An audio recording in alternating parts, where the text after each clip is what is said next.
راديو الناس. اهلا وسهلا، مرحبا في راديو الناس. عطية عثموني الناشط السياسي، الناطق الرسمي لثورة 17 ديسمبر سابقا 2010 معناه في الجزيرة مش اكثر. خدمت كم في الجزيرة مش اكثر؟ في فرانس 24. عملت 4 تصريحات ولا 3 تصريحات، فاصبحت الناطق الرسمي بثورة 17 ديسمبر. اكهو 3 تصريحات اكثر، 4 تصريحات، واصبحت 4 أو 5 من خلالهم ناطق رسمي بثورة لانه وقتها ايوه بالضبط، يعطيك الصح. اوكي، قابل هذايا معناها انا نطيح في التوصيف وانت قابل. ما يسالش طيح ما يسالش. اما انا نبقى كل الحب انكونتورنابل هاو نقولها انكونتورنابل على مستوى نضالي. انت ترى روحك كيك خاطر ما انجز ما عمل حتى واحد اللي عملته انا، هاو بالوضوح. انت ترى روحك كيك. برشا يتصلوا بي بعد نهايه برنامجك يقولوا لي شنو علاش عطية عثموني يقول انا الزعيم تاع الثوره. اسالهم انا كانوا يسموني الزعيم سيدي بوزيد. ايش تحب انت؟ سموني هما، سموني مش انا. شكون؟ هاو الرويسي، هاو سليمان الرويسي. تحيه لي سليمان. تحيه لسليمان الرويسي. اي تحيه لي سليمان. قول له ايش قولك في عطية عثموني؟ اي هكا وسميك واحد اثنين انت فهمتني زعيم الثوره هكا مش الله العظيم. طبعا هكا فتحي تغش عليا طبعا راني نستفز فيه سي عطية. ما هو ما يصيرش عادي واحد من رجالات ثوره 17 ديسمبر للامانه، وهذايا يعرفوا القاسي والداني يعني على المستوى الوطني والعالمي. عطية عثموني قلت ناطق رسمي للثوره، وعلى مستوى حركه قادمون انت منسق انا مشرف عام وعضو المجلس المؤقت. اوكي، وتراو من خلال حركه قادمون انه الاصلاح لازم يكون ثقافي، والاصلاح الثقافي يكون من خلال مؤسساتنا التربويه اللي هي عطية عثموني اليوم وضعيتها منهكه ومتعبه، وجدل كبير اليوم على وضع التربوي في بلادنا، اللي انتم تراو انه الاصلاح بالنسبه لكم انتم يكون من خلال مؤسساتنا التربويه. اولا نحيي معناها كل زملائي في القطاع التعليم الابتدائي والثانوي والعالي. نحييهم من سيدي بوزيد المناضله، ونحييهم في مواقع عملهم في مختلف انحاء الجمهوريه. ثانيا نحب نأكد أن الأزمة التعليمية ما هيش وليدة اليوم، بل هي معناها تقريبا تعاني منها البلاد معناها منذ تقريبا حتى قبل الثورة، معناها منذ عهد بن علي. طبعا قبل الثورة، منذ عهد بن علي فهمتني ولا؟ كانت المنظومة التربوية في ضربت من عهد بن علي. من عهد بن علي فهمتني ولا؟ ضربت المنظومة التربوية، والضرب عميق جدا. فهمتني ولا؟ وسوف آتي على مستويات الضرب نتاع المؤسسة التربوية. أولا معناها لابد أن نفهم أن الرؤية التربوية الرؤية التربوية التي كانت تقود الدولة ليست هي رؤية للتربية والتعليم، بل هي رؤية لخلق أجيال قادرة على التنفيذ وليست قادرة على التفكير. كانت البرامج الكل تهدف إلى أن نخلق ناس يعملوا يشبهوا لبعضهم في المصانع، يشبهوا لبعضهم، وثانيا يكونوا عندهم القدرة العملية أكثر من القدرة النقدية والقدرة التفكير. وي التغيير لا ثماش إمكانية للتغيير، ما عندكش ما تغير أنت. هو الناس تحضر لك الأرضية وأنت تشتغل في الحقول المختلفة، سواء الحقل الفلاحي ولا الحقل الصناعي ولا الحقل التجاري ولا حتى الحقل التربوي. لأن وقت اللي ندخلوا أستاذ يقري فهمتني ولا يبدأ عنده شركة من هنا، ويبدأ معناها شعره ما نعرفش كيفاش فهمتني ولا، وما يعرف حد شيء، يعرف اكس بلس اكس بعض معناها يعرف معادلات رياضيه، ولكنه ما يستوعبش كيفاش جاءت المعادلات الرياضيه دي، ما يفهمش تبدا كيف جاءت المعادلات الرياضيه. علاش حكيت على ملامحه؟ خلينا في فكره اكثر منه ملامحه. لا، لان الملامح مرتبطه كثيرا بالفكر، ما نجموش نفصلوا بين الملامح وبين الفكر. لا سمحت، ما عندهم حتى علاقه ببعض. عاد انا نقول لك خليني ساعتيه ما عندهم حتى مش معناها تحب تقول لي الاستاذ اللي عامل شعراته بالجيل معناها ذاك راهو استاذ فارغ. خليني نقول لك ما نقولش استاذ فارغ، انا راني قلت استاذ يعرف الحساب وما يعرفش كيفاش جا الحساب هذا، وربط هذاك بالملامح نتاعو بالضبط. لان فعلا اللي ظل متكون فهمتني ولا على مستوى قيمي واخلاقي فهمتني ولا يبدا عنده سلوك اخر غير السلوك اللي تحكي عليه مش بالضبط. انت تقول انا نقولها بالعكس. انا رايي مش بالضبط. مختلفين. على كل حال فهمتني ولا الازمه هذه معناها ولت موجوده داخل المؤسسه التربويه اللي هي ازمه اولا معرفيه، معناها المعرفه ما عادش موجوده فيما تقدمه المدرسه، بل تعود التلميذ بآليات إنتاج، آليات عمل، آليات معناها وسائل عمل، ولا تقدم له معارف يستطيع من خلالها أنه يثري زاده المعرفي. دونك ثم أزمة معرفية. الأزمة الثانية هي أزمة قيمية أخلاقية. على خاطر المجتمع التونسي انخرط فيما نسميه بالنظام العالمي الجديد، وأصبحت معناها العقلية دبر راسك هي العقلية السائدة في المجتمع، وهي عقلية معناها استوردناها من الخارج واستوردناها من العقلية الاستهلاكية المحضة، وبالتالي اللي يتفوق عليك هو اللي عنده كرهبة خير منك. صح. اللي يتفوق عليك هو اللي عنده ديماكس مهما كان مستواه. اللي خير منك هو اللي عنده. اما الديماكس راه مش مقياس نتاع مش افضل سياره. لا خليك نحكي لك في العقليه نتاعنا، لان نحن ماك تعرف نحن عقليه ريفيه. فهمتني ولا؟ انا بحذاش تلامذتي يتغنى بالديماكس، بالديماكس. عندي التلميذات يتغنين بالديماكس. فهمتني ولا؟ معناها باش نوريك انا العقليه ولت عقليه في ما نسميه بالمصلحة المادية وبالمصلحة النفعية، وتخلصت المدرسة من الهواجس القيمية الأخرى. ولينا في إطار السلوكات فهمتني ولا داخل المدرسة، ولينا نشهد في انحرافات في السلوكات. على خاطر علاش؟ على خاطر الأخلاقي والقيمي انهار، ما عادش عندنا أخلاقي وقيمي. فهمتني ولا؟ السلم القيمي اللي كنا من خلاله نحترم الكبير، نقدر الكبير، فهمتني ولا؟ ما نقولش كلام خايب، ما نتكيفش قدام الكبار، نحاول معناها كل انهارت. صحيح. هاك القيم هذيك كل انهارت. نسألك على نقطة أخرى مكانها. مسالش نسألك عن نقطة أخرى؟ تفضل. رانا مازلنا في إطار الأزمة. علاش الأزمة؟ الأزمة مازالت ساعة المستوى الانفراستركتور، معناها البنية التحتية في المؤسسات التربوية انهارت. اليوم المؤسسة التربوية منفرة للتلميذ، ما عادش حاب يمشي، ما فيهاش مكان يستحق أنك ترتاح فيه. ما ثماش راحة في المؤسسة التربوية، ثم نوع من الاشمئزاز، تشمئزك، تقلقك، تقلق انت من المؤسسه التربويه، ما عادش تحبها. ثم كان الحيوط، والحيوط كالحه لا تقدم شيئا معناها يمكن بالضبط. ان نحب نمشي بالاساس يا عطيه، ونحب نربح الوقت على الازمه اللي صايره توا في القطاع نتاع الاساتذه. خليني نكلمك على باش نربط لك مع بعض. هالوضعيات هذه كل دونك ايش نقولوا ثم ازمه قيميه، ثم ازمه معرفيه، ثم ازمه سلوكيه، ثم ازمه اقتصاديه. فهمتني ولا؟ من خلال الازمه الاقتصاديه اللي تحدث عليها، من خلال اسمها البنيه التحتيه نتاع المؤسسات التربويه. باهي. ثم ازمه اخرى هي الازمه العلائقيه. يعني ازمه علائقيه ما بين الاداره وما بين الاساتذه، وما بين الاساتذه وما بين التلامذه. دونك ثم نوع من التوتر الموجود بين التلامذة من ناحية وبين الأساتذة من ناحية أخرى.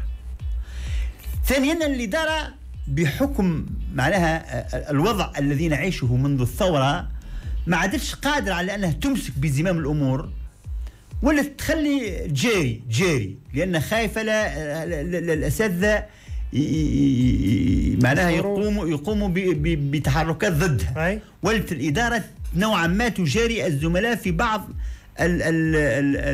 وتجاري التلاميذ في بعض السلوكات التي ليست صائبة. الأحداث تجاوزت الإدارة. يعطيك الصحة. بالتالي الأحداث نفسها مع الإدارة ما عادش تمسك بالأحداث. فهمتك. والمشكل الآخر أنه ثم عوامل أخرى خارجية تدخلت في المدرسة. شنو باختصار بربي لهنا؟ والله ثم عوامل أسرية، ثم عوامل نقابية، فهمتني ولا تدخلت في المؤسسة. شو معناها نقابية؟ سامحني وأنت نقابي سابق. هي معناها النقابة تتدخل في الإدارة، تتدخل تفرض شكون وتنحي شكون. تتدخل قد يكون مشينا للمستوى هذا، لأني أنا على حد ما علمت أن ثم معناها النقابات تتدخل باش تعين هذا وتعمل. لازمك تعرف أن المديرين أصبحت تعينهم النقابة. المديرين تعينهم النقابة، فهمتني ولا؟ ما نحكيلكش على الأساتذة، وما نحكيلكش على النقل المدرسية. النقل المدرسية تكون عن طريق النقابة، فهمتني ولا؟ وهذه ترى حاجة خايبة بالنسبة لك أنت. مش حاجة إذا كان ولد، خليني نتكلم. الحاجة هذه هي جيدة، أن النقابة إذا كانت عادلة وتعدل حقيقة يكون شيء جميل. لكن إذا كان ثم محاباة، فهمتني ولا؟ في ذلك الوقت تولي عمل مسيء. عمل سيء. الأستاذ دونك أزمة حقيقية ولت تعيش فيها المدرسة. الأستاذ عطية عثموني، اسمعني شوي. احكي لي بصدق، وقت كنت أستاذ 10 سنين تالي أكثر شوية 10 سنين تالي 10 سنين تالي كنت أستاذ. احكي لي على الوضعية المالية للأستاذ في الفترة ذيك، وخلينا نقارنوها بتو. لا، الوضعية المالية خلينا نكلمك. الأستاذ قبل الثورة الوضعية المالية متعبة للأستاذ. قبل ما نحكي على حتى قبل، نحكي على قبل، جاوبنا على قبل متعبة. أنت قديش كنت تخلص عطية عثموني؟ والله أنا نخلص في مليون. هذا قبل الثورة. قبل 980 ما نعرفش مليون قبل الثورة. وكيفاش كنت عايش بها الفترة ذيك؟ مليون. لازمك تعرف أني أنا أولا خرجت الكوبيراسيون، عملت كوبيراسيون برا أنا وبنيت دار.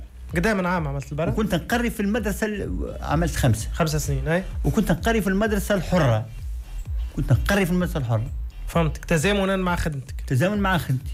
قري في مدرسة الشحاوي. ما غير تذكر لي اسم. ما غير ما نذكر، فهمتني ولا؟ ونحاول معناها بالكاد نعيش. باش نجم تعيش. بالكاد باش نجم وقتها 980 ما كانش تعيشك، ولا مليون ما كانش عايش.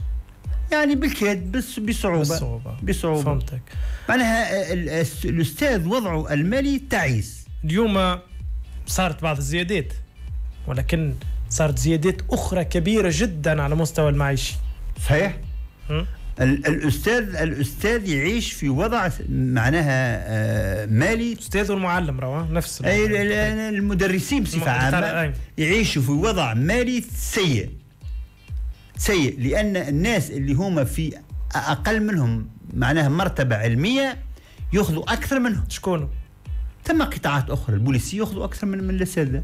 أما البوليسية يخدموا في خدمة أخرى زادة صعيبة وفيها برشا ريسك وأقل راحات. وحتى الأستاذ خدمته صعيبة، فهمتني ولا؟ وقاري، فهمتني، ومن المفروض أنه يأخذ كما القاضي، فهمتني ولا؟ لأن قبل كنا رافعين مطلب التنظير يا أستاذ.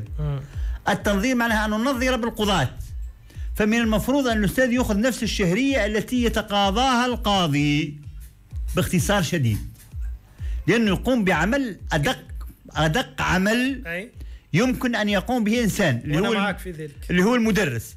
وإذا كان نحن ما نربوش جيل تربية سليمة من خلال أول حاجة تمكين الأستاذ من العيش الكريم، ما نجموش نخلقوا يولي فيه وقتها الأستاذ يلتجئ إلى حيل أخرى اللي هي ليتيد. ولما يلتجئ إلى حيل أخرى يلتجئ إلى ليتيد، ويلتجئ إلى زيادة الأعداد، ويلتجئ إلى أساليب معناها متاع مش باهية، فهمتني ولا؟ وفي ذلك الوقت تطيح قيمة المدرسة، وتطيح قيمة المعرفة العلمية، وتطيح قيمة الامتحان، وتطيح قيمة الأستاذ على حد السواء. إذا اليوم الأساتذة عندهم 1000 حق بالنسبة لك أنت في المطالبة بزيادة عندهم 1000 فلوسهم. حق. نعم عندهم 1000 حق، وأنا أدافع على هذا منذ زمان، وكنت من المدافعين الشرسين على التنظير، فهمتني ولا؟ واعتقد انه من حقهم باش تحسن. تنظير معناها بالنسبه لك انت قدا يولوا يخلصوا كان يولوا كيما القاضي. ما نعرفش القاضي قداش ياخذ. انا كيما القاضي ما نعرفش. انا شريت القاضي الحقيقه ما تطلعش 2 ملايين و400 يظهر لي. 2 ملايين و400 يظهر لي هكا. اذا شريت الاستاذ لازم تكون 2 ملايين و400 اون برانسيب 2 ملايين و400 3 ملايين ما نعرفش في الاسباس هذا. باهي اليوم عطيه عثموني شنو رايك في ما يعتبره طعنه في الظهر الاساتذه من نقابتهم اللي صحت على زيادات ما هيش مقبوله الحقيقه في سنوات 26 و27 و28؟ شوف انا نقول ان الطرح النضالي اللي طرحينه كان غلط. كيفاش؟ حجب الاعداد من اجل الحصول على الزيادات. وي هذا طرح غلط، طرح تتحمل مسؤوليته الهيئه الاداريه لطرحاته. بربي لهنا خليني فقط نعطيك ولذلك انا قلت ولذلك النقابه الاساسيه للتعليم الاساسي في الثانوي سامحني في سيدي بوزيد امس كان معنا سي هاني سي الهاني سي حاتم الهاني يقول لك راه نحن وقت اللي يشاورونا كقاعده استاذيه الهيئه الاداريه باش يقولوا لنا نتبعوا حجب العدد قلنا لهم لا، وهذه آلية خاطئه وباش تفشلوا فيه، وفي الاخير اتبعوه وفشلوا فيه. انا ايش قلت لك تو؟ قلت لك انا معنى اعتبر ان ما قامت به الهيئه الاداريه او النقابه العامه للتعليم الثانوي في حجب الاعداد كان خاطئ، كان موقفا نضاليا خاطئا. ولذلك انا كتبت حجب الاعداد يقابله حجب الشهريه. حجب الشهريه نعم سيدي، على خاطر غير معقول انك تناضل بالتلامذه نتاعك ما تجيش. فهمتني ولا؟ تناضل بالتلامذه نتاعك. انت تناضل ضد من؟ انت تناضل من اجل نفسك باهي، وتناضل ضد الدوله ضد الحكومه. انت ايش دخل الشعب في المعمعة؟ ايش دخل ابناء الشعب في المعمعة؟ وبالتالي لابد للنقابه انها تجد الاليات النضاليه اللي من خلالها تستطيع ان تفرض على الحكومه الزياده المطلوبه، مش عن طريق حجب الاعداد على التلاميذ. شنو من الاليات اللي عند الاستاذ وقطاع التعليم الابتدائي ولا الثانوي عدا حجب الاعداد والاضراب عن العمل؟ شنو من الاليات الاخرين سيعطي اللي هم في علاقه زوز بالتلميذ؟ تو خليني نكلمك. تو نحن مالنا نقابيين ونعرفوا ولا ما نعرفوا؟ قول لي انا نسال فيك كنقابيه. حجب الاعداد مش اسلوب. رانا حجب الاعداد مارسناه نحن لفتره معينه في سيدي بوزيد وما توصلناش به. فشلتوا فيه؟ فشلتوا فيه؟ مش فشلنا فيه، بطلنا منه لان عرفنا خطورته. فهمتني ولا؟ اول من بادرت بهالمناضله هذه هي نقابتنا في سيدي بوزيد وقت قبل الثوره. حجبتوا الاعداد زاد؟ حجبنا الاعداد ولكن لفتره معينه ومحدوده وفي لوكال صغير في سيدي بوزيد برك. فهمتني ولا؟ وبطلنا منها لان اعتبرناها لا تجدي نفعا. لا تجدي نفعا، خطيره جدا. باهي. ثانيا ان ثم اشكال نضاليه مختلفه اخرى. شنو مثلا؟ يا ولدي اعمل يعيشك اعتصامات، فهمتني ولا، مستمره، اعمل سيتينج مستمر، اعمل معناها اضراب كل 15 دقيقه قبل ما تدخل تقرر تعمل 15 دقيقه اضراب موقف، خلي التلامذه تخرج في مسيرات وفي تظاهرات. يعني ثم امكانيات كبيره فهمتي كثيره من اجل انك تحقق المطالب. فهمتي؟ مش تجي تقول نبطل الامتحان ولا نبطل ولا ما نعطيش الاعداد. هذا لا يقبل. سؤالي تفضل. وزاره التربيه مع سي فتحي السلاوتي رفضت التواصل والحوار حتى رغم استعمال الآلية الخطيرة اللي كنت تحكي عليها.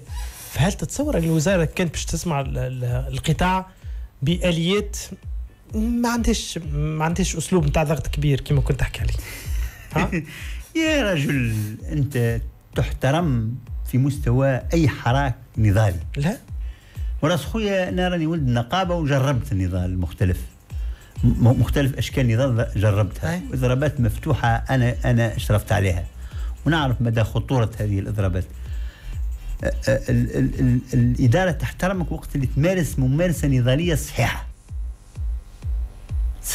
مش غلط، وقت اللي ترفع الشعار الصحيح في ذلك الوقت تحترمك الاداره. كي تاخذ 15 دقيقه في الجمعتين. نعم سيدي، في كل كذا في كل نهار تولي مقلقه جدا للاداره،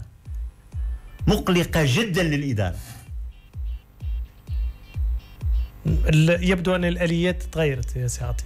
لا اليات وزاره التربيه قبل في احترام العمل واحترام قدسيه العمل التربوي، وبين توا يبدو ان الامور تغيرت. لا بالعكس، نحن ماشيين في، علاش نقول لك ثوره ثقافيه، نحن تو ماشيين في اتجاه نفرض احترام العمل وتقديسه. فهمتني ولا؟ وقت اللي انت تجي وانت ما تعملش لفتره معينه، فتره 15 دقيقه، فهمتني ولا؟ فهذا شيء مشين بالنسبه للوزاره. واذا كانت تولي المعاهد الكل تعمل هال 15 معاهد كل كامله في كامل انحاء الجمهوريه، راح تتلمذ ما تبقاش رايضه في ذلك الوقت. فهمتني ولا؟ وينجم يولي فيه معناها تولي تحركات وما الى ذلك. وبالتالي انت ترى انه نقابه التعليم مشت للخطوه الاقصى والافش؟ مش الخطوه الاقصى، مشت للخطوه الخاطئه التي لا تستطيع بعدها ان تعمل حتى شيء، انها تعمل اي شيء. فهمتني ولا؟ مش خطوه اقصى، ما هيش اقصى، هي شيء اسهل منها ما ثماش. خذت الطريق الخاطئ. فهمتني؟ ولذلك انا من الاول قلت له هذا لا يصح. وبالتالي الهيئه الاداريه للتعليم الثانوي ولا نقابه التعليم الثانوي ما تنجمش، ما لقيتش اليوم علاش تحاور. يرحم والديك، ما تنجمش تقدم، ما عادش نجم تقدم، سي بلوكي. فهمتني ولا؟ ولذلك الساده ثاروا عليها. فهمتني ولا؟ اللي هما كانوا رافضين من الاول انهم يمشوا في الخطوه هذه. بالضبط، ولوا ضد النقابه نفسها، على خاطر النقابه هذه السلاله بيروقراطيه. هذه من البيروقراطيه النقابيه نتاع عبد السلام جراد. فهمتني؟ واللي كنت نوع على الزارع نحتجوا عليهم ونقوموا باضراباتها نفس اللي بوزيد. نحن عملنا اضراب في مركز البكالوريا ورفضنا الاصلاح نتاع البكالوريا اللي هو خطر، كبير جدا. وشرفت انا على الاضراب هذايا. فهمتي ولا؟ وبعد 3-4 ايام رجعنا. وقتها شنو المطالب نتاعكم؟ وقتها المطالبه بان حمد وقتها واحد اعتدى على، ما نسميش، واحد اعتدى على استاذ، طلبنا انه يقع معاقبته. فهمتك. وتجاوبوا معكم؟ وتجاوبت معنا. اوكي. اليوم الخطأ اللي مشات فيه نقابة التعليم الثانوي، اليوم خلى ارتداد كبير في القاعدة الأستاذية. واليوم ما نعرفش كان تابع في سي عطية انه تابع فيه الأساتذة في جملة من المعاهد، عدد كبير منهم مش استقالوا، معناها ما اي يعني ابتعدوا على نقابه التعليم، انسلخوا والا رفضوا، بقاوا مع نقابه التعليم الثانوي، لكن رفضوا انهم يعطوا الاعداد. رفضوا حجب الاعداد. هذاك موقف غلط. خليني نكلمك انه ينسلخ من نقابه التعليم الثانوي حقه، من حقه باش يبدل. اما انه يرفض ما يعطيش الاعداد، هذاك موقف غلط، لانه تو باش يخلي نفسه وجها لوجه مع الوزاره. فهمتني ولا؟ وهو موقف خطير عليه هو في حد ذاته كشخص، لانه لابد انك تميز ما بين العمل الجماعي، العمل النضالي الجماعي، والعمل النضالي الفردي. شنو ينجم يخلف هذايا؟ يقود الى مخاطر. ولدي شبيك انت؟ ممنوع عليه ما يعطيش الاعداد. ممنوع. شبيك؟ يعاقبه القانون. فالعمليه مش عمليه سهله، عمليه صعبه. راك في مواجهه تلميذ، راك في مواجهه اولياء، راك في مواجهه دوله، راك في مواجهه بلاد عندها قوانين تحكم. وان كان عددهم كبير، رافضين. ولو العدد شبيك راي عندنا آلاف الاساتذه المعطلين على العمل، آلاف مؤلفه تنتظر في الفرصه. يجب ان تعلم ان تونس راهي مش فارغه من النخبه المتعلمه، وبالتالي هؤلاء راهو ثانيا راهو العمل واجب. انت ترى راهو العمل واجب وطني، علينا ان نخلص للعمل علينا ان نهتم بالعمل. الأستاذ المتقاعد والنقابي السابق عطية عثموني، باش نسألك باختصار. نقابة التعليم الثانوي اليوم يتحكم فيها الجنرال الأسعد اليعقوبي. يعني هذا الرجل عليه انتقادات كبيرة من سنوات، ويوصف في أنه خياراته أغلبها كانت خاطئة. أنا نعرفه من زمان، ونحن كنا في خلاف معه من زمان، وتمنيت أن معناها النقابة تختار وجوه جديدة، لأن الوجوه القديمة معناها عاصرت الكل، عاصرت الجميع، عاصرت البيروقراطية بكل تفاصيلها معناها. انتهى الأسد اليعقوبي. انتهى الأسد اليعقوبي. أنا في تقديري أن الأسد اليعقوبي عليه أن هو بده يخرج معناها من النقابة، خاطر ما عادش يقدم أكثر من اللي يقدمه. أوكي. تعليقك على انسلاخ عدد من الأساتذة. نعم. تعليقك على انسلاخ عدد من الأساتذة. أنا آسف فعلا على هذا الانسلاخ، ولكن نعتبر أن لما هيكل ما عادش يقوم بدوره، فهمتني، يولي الابتعاد عنه أحسن من البقاء فيه. لأن تنصحهم أنت؟ لأن الهياكل أنا لا أنصحه، هما أكثر يعرفوا أكثر مني، هما يفهموا أكثر، هما في الميدان، فهمتي، ولا أنا ابتعدت عن العمل النقابي. أنا نقول فقط أن الواحد يبحث عن المكان الذي يرتاح فيه، الذي يجد فيه ذاته. أوكي. حق في ذاته يمشي له. نقطة أخرى، نقابة التعليم الأساسي ما زالت مصرة على موقفها، وحتى اليوم نشوف في أنه نقابة ماخذة الطريق الصحيح في مفاوضاتها، رغم أنه نفس الآلية اعتمدوها سيعطي، اللي هي حجب العديد. زاد شنو النقابة الأساسية؟ النقابة الأساسية شبه تاع شنو؟ حتى التو ما فقدش، يعني ما هيش راضية بزيادات على المدى البعيد، ما هيش راضية على مواقف الوزارة، ولكن في نفس الآلية زاد نتاع حجب الأعداد. أنت ترى النتيجة باش تكون نفسها؟ هي مصرة على مواصلة حجب الأعداد تماما. إذا كان الأساسية بسيدي بوزيد الشرقية، لا نحكي على النقابة الأساسية للتعليم الثانوي عموما معناها. لو ثم نقابة، خليني نكلمك عاد، لا لابد باش ما نجيش عموما، راهي ثم نقابه اساسيه بسيدي بوزيد الشرقيه، ثم نقابه اساسيه بسيدي بوزيد الغربيه. سي عطيه نحكي على الهيئه الاداريه للتعليم الاساسي. يقول الهيئه الاداريه للتعليم الاساسي. نحكي عموما، قلت النقابه التعليم الثانوي، النقابه التعليم الاساسي، النقابه العامه. النقابه العامه اكزاكتومون. انا نحكي النقابه العامه للتعليم الاساسي رافضه أن تستجيب لبعض المطالب نتاع الوزارة ولا اقتراحات الوزارة، ولكن نفس الآلية معناها اللي حجب الأعداد.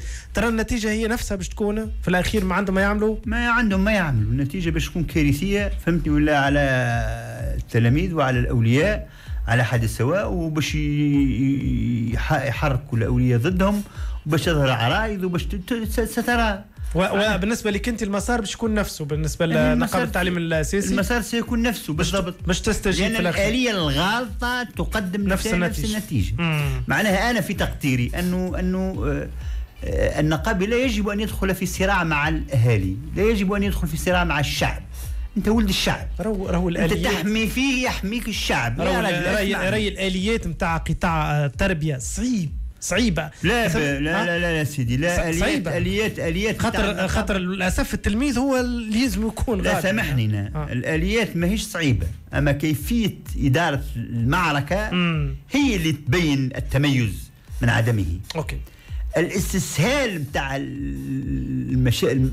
معناها المواقف النقابيه، الاستسهال بتاع المواقف النضاليه، فهمتني ولا، هي التي تميز الدقيق من الغث من السمين. اوكي، نختم معك سؤالي الاخير عطيه في الموضوع هذايا.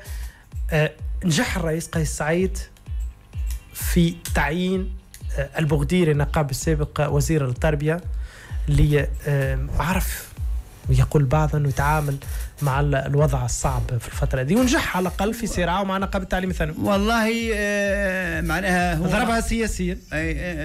هو خليني نكلمك، هي ملف التعليم مش فقط نقابه، ملف التعليم اكثر معناها عمق واكثر معناها، والوزير لابد ان تكون له رؤيه، فهمتني ولا معناها متكاملة حول الإصلاح التربوي. البغديري يمتلك هذا؟ وإن شاء الله البغديري يكون في مستوى تطلعات الشعب التونسي في إصلاح عميق، فهمتني ولا للملف التربوي. اثنين، الرئيس عمل المجلس الأعلى للإصلاح التربوي. إن شاء الله هؤلاء يكونوا مطلعين على الوضع الموجود في المدارس الابتدائية والثانوية، فهمتي ولا، ويعملوا اصلاح في مستوى طموحات الشعب التونسي. لكن شكون انت شريك فيها سي عطيه؟ خليني نكلمك من خلال استشاره الكترونيه الشعب هو اللي باش يصلح المنظومه التربويه. خليني نكلمك ساعه، كلمني. الشعب التونسي فهمتني ولا ما عادش يسمح بان المدرسه بتاعنا تولي متخلفه على افريقيا. نحن اليوم مدرستنا متخلفه على عديد الدول الافريقيه، وهذا عيب كبير. هذا عيب معناها يمس النخبه التونسيه ويمس الشعب التونسي. علينا أن نتدارك هذا الخطأ الذي وقعنا فيه وننطلق فما انطلاقة جديدة من خلال إصلاحات عميقة للمؤسسة التربوية. أول إصلاح لازم شنو يكون؟ شنو؟ أول إصلاح لازم نعملوه، أول إصلاح، أول لبنة متاع إصلاح منين نبدأه؟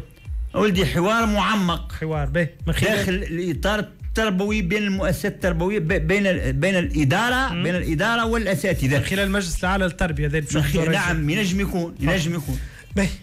تعقيبا على كلامك، تفاعل المسيل المنصري يقول سيدي الكريم، مدام المصري يقول سيدي الكريم نحب نصلح لك معلوماتك، البوليس كما قلت انت لم يعد اقل مرتبه علميه من الاستاذ بعد الثوره. بارك الله فيه. سامحني انا غلط مالا. الاساتذه ولا رجال الامن برشا منهم ثم مجازين برشا منهم. قالت لك عون الامن يتقاضى نفس اجر استاذ اول، يكون عاده ضابط متحصل استاذي. توا يخلص الاستاذ الاول. شو يخلص قد هذاك 140 مليون و400 مليون. هذاك هو. شكرا جزيلا. ونفس يقول هاي قالت نفس معناها البوليسي. عون الأمن اللي يتقاضى نفس أجر أستاذ أول يكون عادة ضابط أي متحصل على الأستاذية أقل شيء، لأنهم جلدهم مهندسين وخريجي أكاديمية، أي أن مكانتهم العلمية أعلى درجة كما قلت أنت من المدرس. مش هذا موضوعنا على كل حال. أما ثم بعض الأساتذة يراو أنه عندهم أفضلية في شهادتهم العلمية من قطاعات أخرى. طبعا. تمام. شكرا بارك الله فيك. كل الشكر، يعطيك صحة. سعيد بلقائك وبلقاء شعبنا في سيدي بوزيد وفي تونس. شكرا. وإن شاء الله تستمر الحوارات فهمت ولا من أجل إصلاح الوضع التونسي. مهم جدا أنه نتناقش ونفكر بصوت عالي بالضبط لمصلحة المواطن. مرحبا بكل تفاعل ومصلحة الوطن. شكرا. نلتقي غدا إن شاء الله 11 متاع الصباح في موعد جديد من راديو ناس. تحية كل الفريق. تحياتنا إلى اللقاء. عريبي الزعفوري كان معنا في الإخراج، وكان التحق بنا الشيخ فتحي عبدولي. نلتقي غدا إلى اللقاء.